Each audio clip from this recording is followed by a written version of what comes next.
Un gest tan simple com passar les pàgines de paper d'un llibre pot tenir els dies comptats en els propers anys. Cada cop més passarem del paper a les pantalles i finalment els dispositius de lectura electrònica li guanyen el terreny a la lectura tradicional.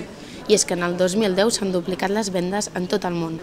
A Espanya, però, tot i l'aparició de la plataforma Libanda dedicada a la distribució de grans editorials, les vendes dels tablets no han tingut gaire èxit, un mercat que encara no s'ha consolidat. Des de 2009, els fabricants d'e-books han reduït els preus per tal de consolidar les vendes i poder competir amb Apple. Petits llibreters com la d'aquesta del barri de Poblano consideren que la falta de recursos econòmics per poder digitalitzar totes les seves obres han provocat que no es pugui incentivar aquest format de lectura, però tot i així, tant l'e-book com d'altres tablets PC com l'iPad van guanyant terreny a poc. Aquí no ha arribat encara. No sé si és un problema, també estem en un moment de crisi, per tant, una peça que és més cara que qualsevol llibre li costarà més implantar-se. Això no vol dir que d'aquí 5 anys s'hagi implantat.